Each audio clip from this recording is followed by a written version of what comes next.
Hello and welcome to the latest Science of Sport podcast. I'm your host Matt Solomon, and today I'm delighted to be joined by Danny Wilson. So Danny is the co-founder of BoxingScience, where he's trained over 100 boxers from professional all the way down to amateur levels, and that makes him the perfect person today to discuss how you can improve your punching power. So without further ado, it's time to welcome Danny onto the show. So Danny, welcome to the Science of Sport podcast. It's a pleasure to have you here. Thank you very much, Matt. Yeah, it's a pleasure to be here. Thank you for joining us. So, can you give us a quick introduction as to who you are and what you've been up to until now? Yeah, so for those that don't know me, my name's Danny Wilson. I'm the co-founder and strength and conditioning at BoxingScience. At BoxingScience, predominantly, we do exactly what it says on the tin. We provide sports science services for boxing. We work with amateurs that are just starting from in their first bout, all the way up to world champions, and provide sports science consultancy from strength and conditioning, nutrition, physiology. We also do testing. We're doing intensive testing protocol that we've got over 600 database entries now.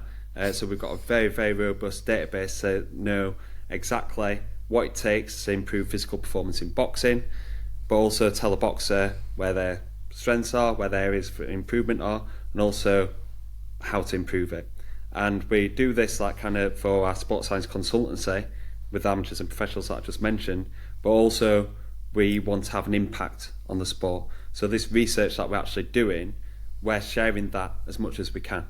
And the reason why we started BoxingScience is because we knew that an athlete or a coach might not pick up a journal article. Well, I say might not. Probably 95% of them won't pick up a journal article. So for us to share the research that we're doing in peer-reviewed journal articles would be probably a waste of time. So we need to find out ways on how to share this information. So originally then, it was to build a website, so boxingscience.co.uk, where we're putting articles, putting videos out on there, and then that's kind of grown over the years. Social media's grown in terms of the content that I put out on there. Instagram, YouTube, Facebook, also doing stuff like this, podcasts, and basically that's grown to a level that I didn't really imagine when we first writing down why we wanted to do BoxingScience. So we share the content, which is free and accessible, to have an impact on the sport, and then we pull that into doing ebooks and products for athletes and coaches to get a little bit more in depth and a little bit more practical application. And we also do our courses as well. So we do arrange different courses, a very generic one that's basically all of our training methods, and then really in-depth courses where we're talking about more advanced training methods to give people the tools that we're to follow the BoxingScience methods in their training environment. Because I'm sitting in the BoxingScience Performance Centre here. We've got altitude tents, we've got curves, we've got air bikes, we've got the biocenter, analyse the lactates to make sure that every percentage is covered during training camp. But we know that boxers, athletes and coaches don't have access to these kind of training devices. So we need to make sure that our training methods are applicable to any kind of training environment, and that's why we put so much out on social media, put so much into our educational content to make sure that everything that we do is practically applied to have an impact on the sport. Absolutely excellent, mate. So obviously that makes you the perfect person today to discuss punching power, right? So listening to what you're saying, you could go on 100 different topics, but I want to narrow it down to one, otherwise we're going to be here all day. Yeah. So in terms of hitting someone really hard, let's make it sport specific, not Saturday night when you get Larry, but sport specific. Why is punching power important in boxing? Well, you either can win in two ways in boxing. It's either on points by decision or rendering somebody unconscious, and that's basically what the goal is. And sometimes it's against ethical grounds to think that that's what we're trying to improve at BoxingScience. But the nature of the sport and the social impact of the sport makes us feel at ease. So basically, that's basically what we're wanting to do. And in terms of strength and conditioning, punch power obviously is the gold standard in terms of what we want to improve. But there's many other factors that we want to improve. We want to improve movement to help reduce injury risk. We want to help improve movement, stability, dynamic movement as well. So the key movers in the ring, that's to get them into attacking or defensive positions for offensive and defensive situations, and then also to help them make weight better, to be fitter, to be more conditioned at the weight, and also to improve like their career longevity. So there's many different things that strength conditioning can offer rather than just punch power. But punch power is so important for boxing. Whether you are a knockout artist, you're going to knock somebody out in one round, or you're defensive mastermind such as like Floyd Mayweather, they still need punch power to get the respect from their opponents, to make sure that they're scoring significant blows to their opponent. So punch power is really important. Now that can come from strength conditioning, but it can also, but mainly comes from technique and timing. But once an athlete has the technique and timing, pop strength conditioning behind it, then that can help increase punch power.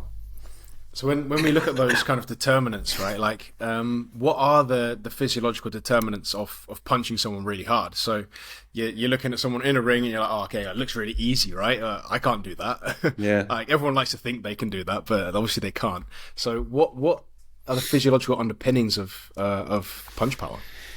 There's many different factors. Like I just said, technique and timing is the key ones. Now the physiological determinants of like producing force during a punch, there's a study about Nakano et al. 2014 that shows that the punching arm, the impact of the punching arm is explained 90% by impulse. So we go to the impulse momentum relationship, where impulse is force times by time, momentum is mass times velocity. So we can either produce a lot of force in a short amount of time, or move mass very, very quickly, and that's the key goal. So if we're wanting to try and increase an impulse momentum relationship, we either increase mass, increase speed, or increase force production. In boxing, how we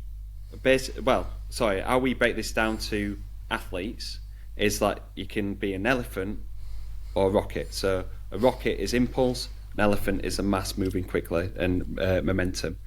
Or we can be an elephant with a rocket on its back, and we need to basically move that elephant as much as we can and as fast as we can. So we can either increase the size of the elephant, or we can increase the power and speed of the rocket. Now the main problem in boxing is that we can't increase the size of the elephant too much unless you're working with heavy weights or you're moving up in weight category, because boxers have to make weight. They have to make a certain weight category. So we can't just put on muscle to try and improve their impulse momentum relationship. So that means that impulse becomes a key factor that we need to improve on. And that is increasing the rate of force development, increase force expression, and speed. So that's the key thing that goes into behind the punch. Also, what's really important is the kinetic chain. So going from the foot all the way through to the fist. So how you react with the floor, rather than like you get people coming into the gym for the first time, they're going to hit the bags and it's just arm shots, trying to tense up as much as they can and trying to punch the bag as hard as they can, rather than thinking about the energy and the flow from the lower body, the rapid hip and torso rotation, and transfer that force all the way through to the fist. Also, what's a key factor is the double peaking activation. So when an athlete, a boxer, throws a punch, they undergo a double peaking activation. So they'll have an increased spiking activation at the very start, the initiation of the punch, and this is from the torso rotation, the hip rotation. As we go through to through the punch and delivery of the punch, the arm relaxes. Now, the reason why the arm relaxes so much is because that increases the speed of delivery of the fist. If it's not relaxed, then and it's tense up, this will effectively decelerate the fist and create that tension, so then the fist slows down, so it won't be able to move as quickly, won't be able to produce as much punch power. So this is why you see boxers that are quite skinny and have long levers that can just punch, can really, really punch hard. Whereas sometimes you get stocky fighters, really big muscles here, and they can't punch. So this is the reason why. Then you've got the double peaking activation. So the second peak is when you come into contact with the opponent, and this is called what we call the snap. So it's the snap-like effect, pushing against the opponent's head, body, or against like a pad or a bag. If you imagine if you push against it and don't really snap, then that's when your wrist turns in. This is where people end up in the wrist or the fist. So if anybody's like listening to this, I punched a punch bag before, the first time that they hit it, they hurt their hands, it's because effectively they're not snapping at the end range of the movement. And this kind of snapping is created by a global stiffening effect, a global isometric tension through the wrist, forearm, arm, shoulder, through the core and through the lower body. And that is developed through the technique and timing, but also we can do stuff in the gym such as like isometric training, punch isometric training, stuff like that can have a transfer towards that. In terms of like what we find in our testing, we look at a range of different things. And when we first started BoxingScience, we did a testing battery, and it was the first testing battery that was done in boxing. And what we did was correlations towards a punch specific test. So we did a med ball punch throw, and we've improved this test, a med ball punch throw, to a landmine punch throw, and we do lots of different correlations to try and find the biggest determining factor towards the punching action. So we do put we look at reactive strength, and that's about a 30% increase. So the stiffness through the foot and ankle complex has a 30% transfer. Jumping, so lower body impulse, has around about a 50 to 60% transfer. So we know that majority of fighters, the higher that they can jump, the harder that they can punch. So that becomes a key factor.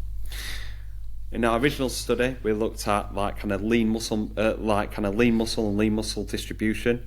What we found was that the lean muscle mass of the arms didn't have a significant correlation with punching power. So that kind of feeds into that theory about the effect of the double peaking activation and the tension going through the arms not being a significant factor. The lower body comes second, that's about a medium correlation, and then it's a large correlation, R-squared value of 0.74, with lean muscle mass of the trunk transferring into a punching action. So that's the biggest physical contributor. And then we've done recently, we have done a rotational pull-off hold, isometric hold, and we've assessed the maximum output that an athlete can do in isometric fashion. So we did it originally with the crane scale, with a luggage crane that you just do when you're going on holiday. So that's a very, very cheap option. Or we've just invested in a dynamometer, and what we find is that more score that you hit on there, the highest kind of in kilos, has a 75 to 85% transfer towards your scores on landmine punch throw. So for the last 10 years, we've been going lower body impulse trunk mass, because we know that this has the biggest transfer towards a punch. Now, what we're seeing is that rotational forces of the trunk has the biggest transfer towards a punch. So this is, in my mind, is thinking, well, we've been doing trap bar deadlifts, we've been trap bar jumps, loaded ballistics, plyometrics. This has been our key goal. Now we're probably thinking, right, improving rotational force, rotational speed, rotational power is going to be our biggest contributor towards a punch. So hopefully that's given you a bit of an insight. Like I said, it could go on all day about, we've just done a full weekend workshop on how to develop more punching power and the strength behind it and everything like that. Hopefully that's given you a good overview of the physical determinants of a punch. Absolutely, mate. Yeah, I think that's really clear and really interesting as well, that it's not just big arms is big hitting. It's a little bit more complex than that. Yeah. So when we're looking to train these different physiological variables, where do you start? Like, how do you start going about actually improving these various, because obviously you've got ankle stiffness, jump height, and then rotational forces. How do you go about training that to improve punching power?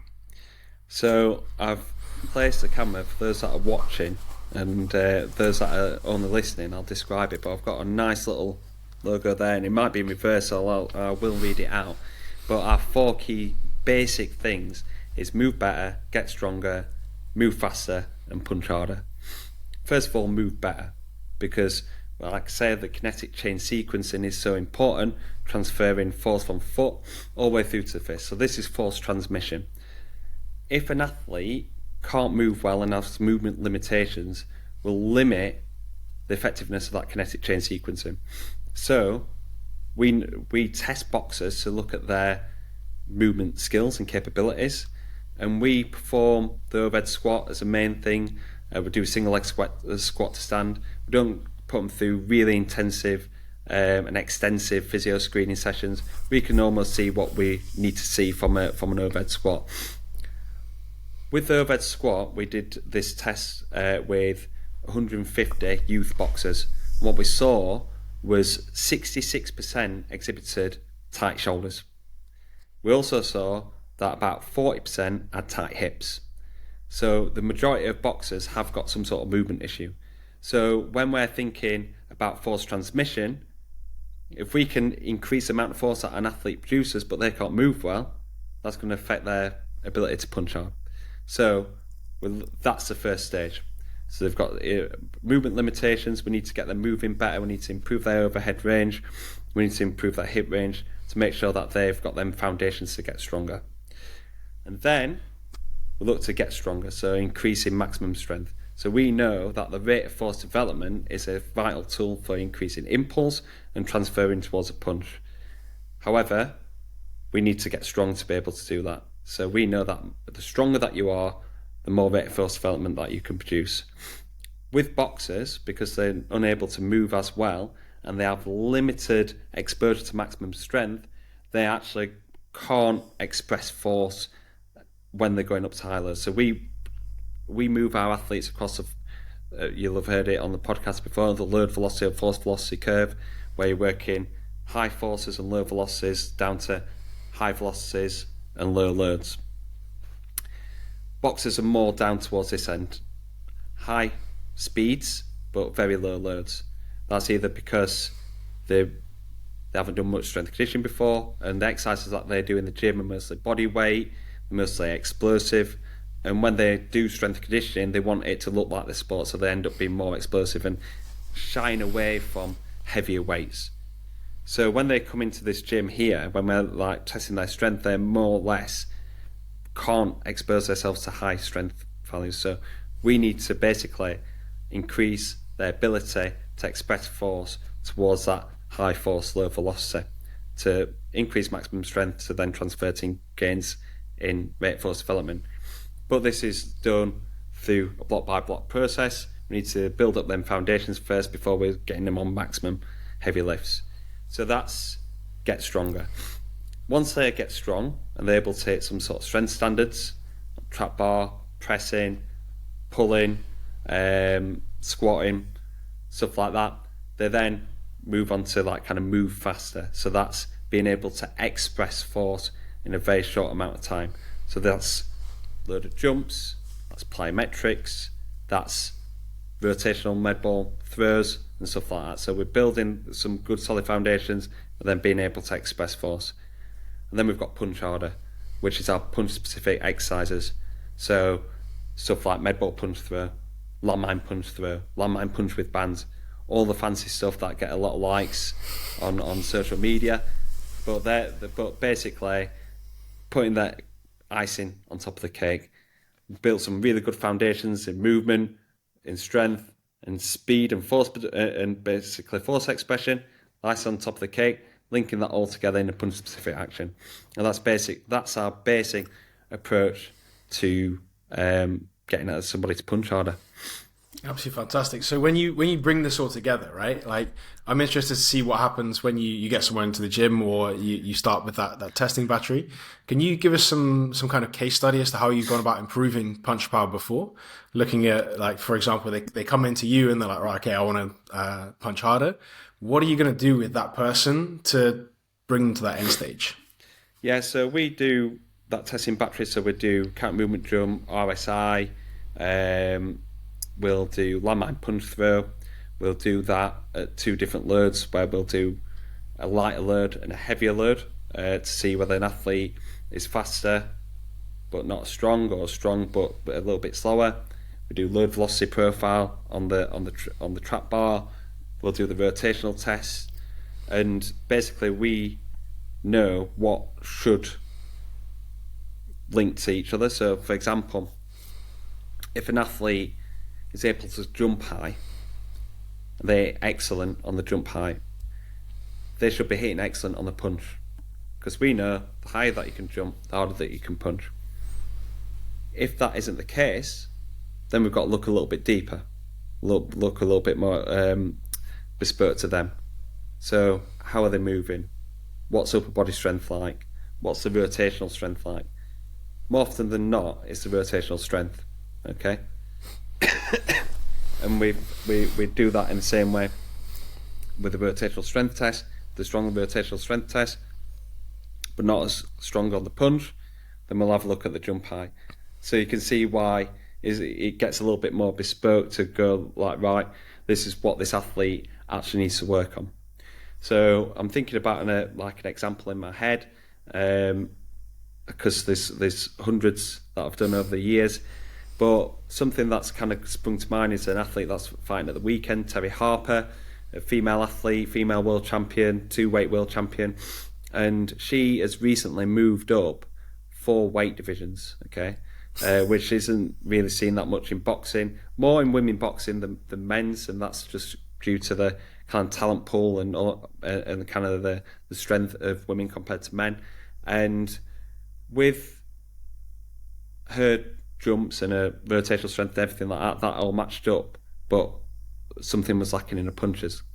And through like kind of research that we see that female athletes have a bit of more of a drop off in upper body strength than they do in lower body strength compared to men.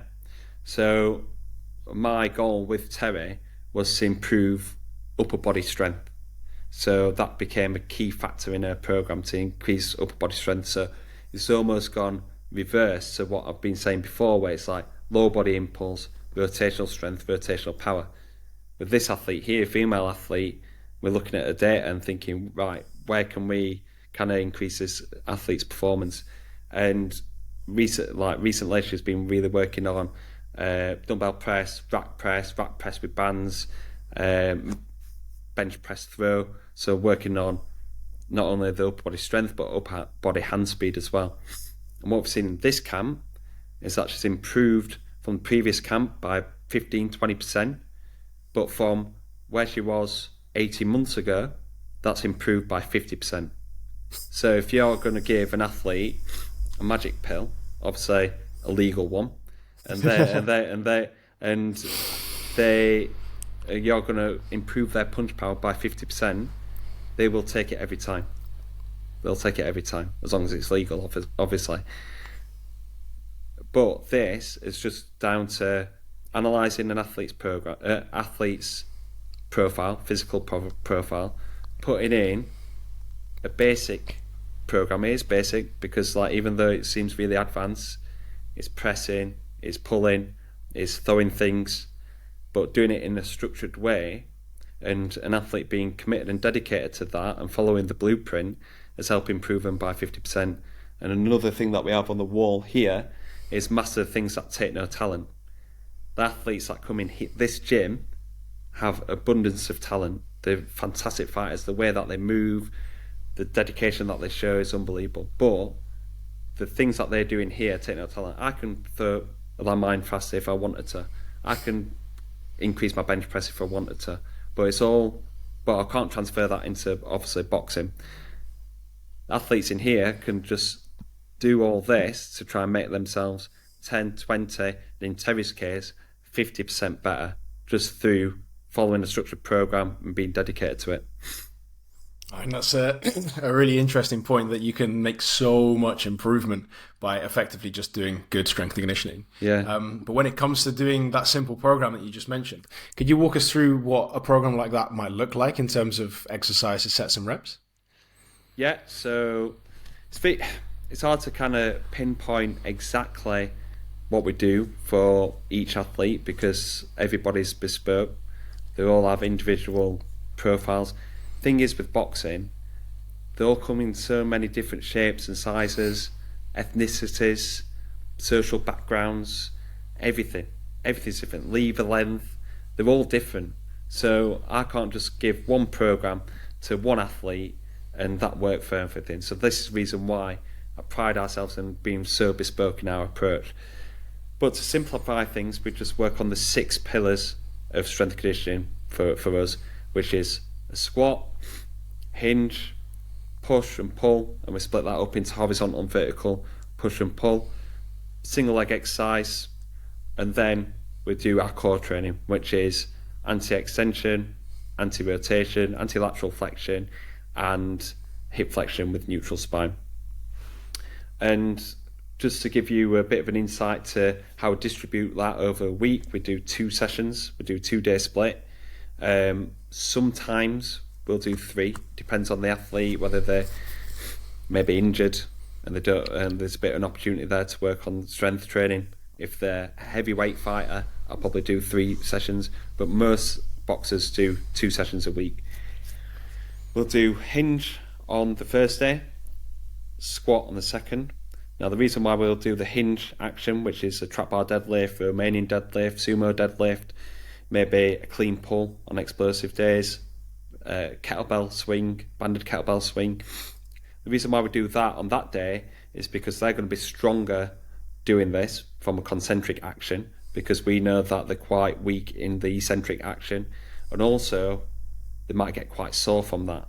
So with the squat, if we do that on a Monday or Tuesday, if they get sore, that might affect them for 2 or 3 days, which affects their ability to run faster and predominantly affect their ability to perform in boxing. If we do it at the end of the week on Thursday or Friday, we know that we're only affecting 1 or even 0 sessions. So that's how we mix that up. We often do it in supersets as well. So we'll do like an assistance exercise in between there, whether that's a banded pull apart, posterior shoulder, external rotation, banded face pull to supplement that movement, or we'll integrate some core training. With core training, we integrate that into supersets and do a circuit at the end. The reason why is because we need to fit in our core training, because we've just mentioned lean mass of the core is really important. Rotational power through the trunk is really important. So we need to try and fit as many exercises in as we can. Then we're doing a push and a pull. We'll do horizontal push, which is dumbbell chest press, dumbbell floor press. We'll do a rack press. Very rarely we'll do a bench press. And the reason why they're quite tight in their shoulders is imbalances between left and right.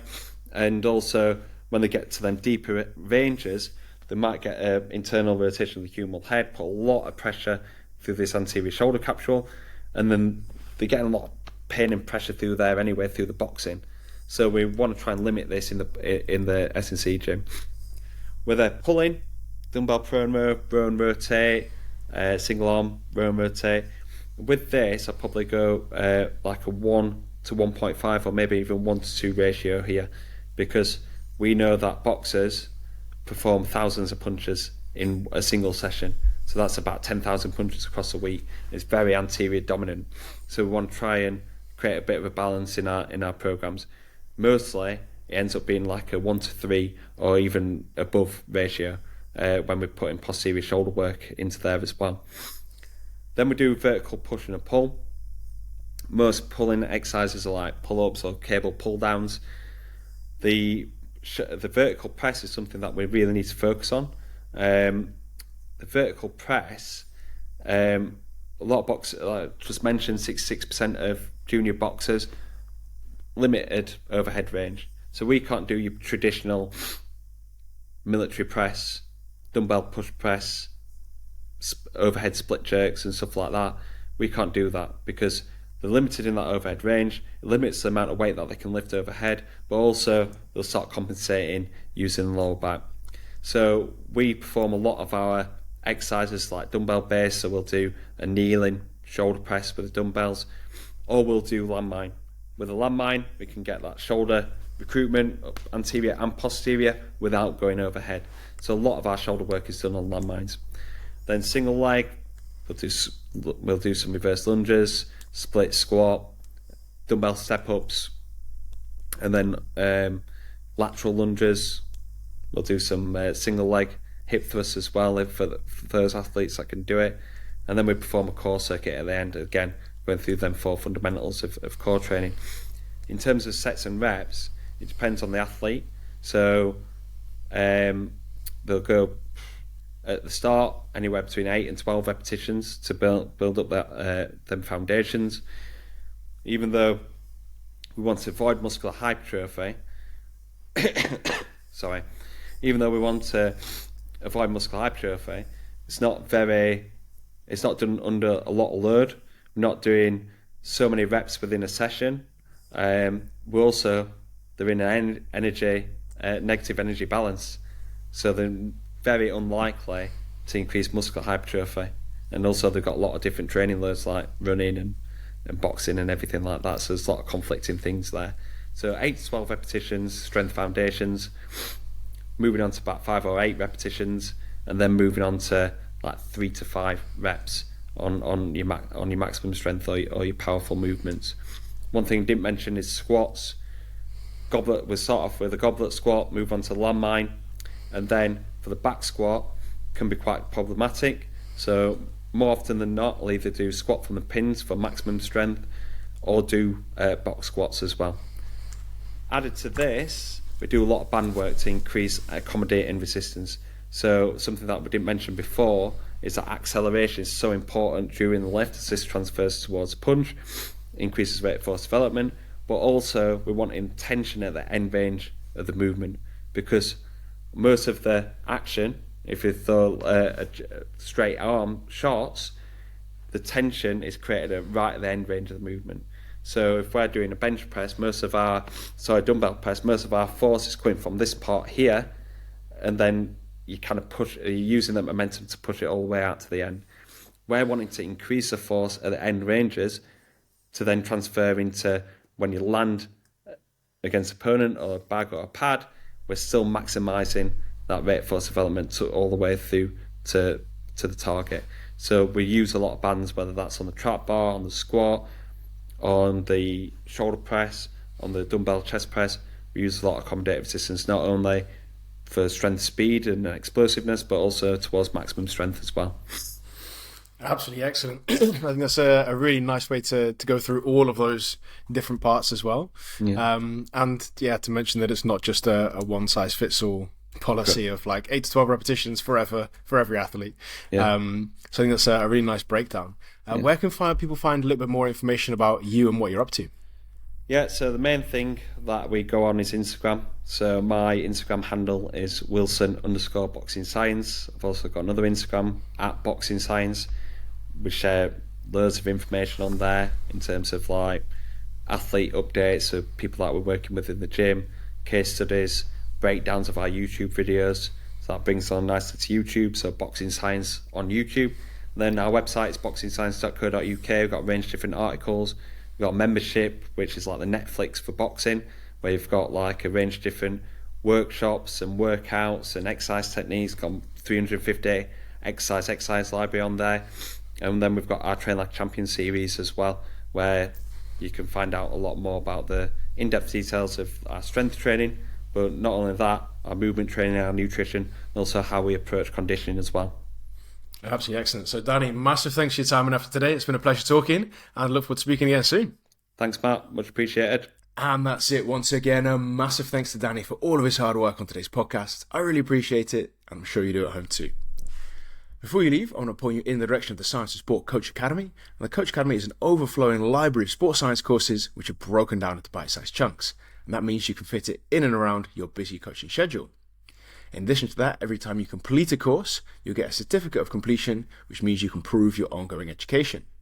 And what's more, you can get into the Coach Academy completely for free using the link in the show notes in just a few seconds' time. So hit that link just after finishing the podcast. Lastly, it would be fantastic if you to recommend us to a coach, a colleague, an athlete, or a friend. That means that we can keep bringing you the best possible guests and the best possible content. And that's it. Once again, a massive thanks from me. I'm Matt Solomon for Science of Sport, and I'll speak to you next week.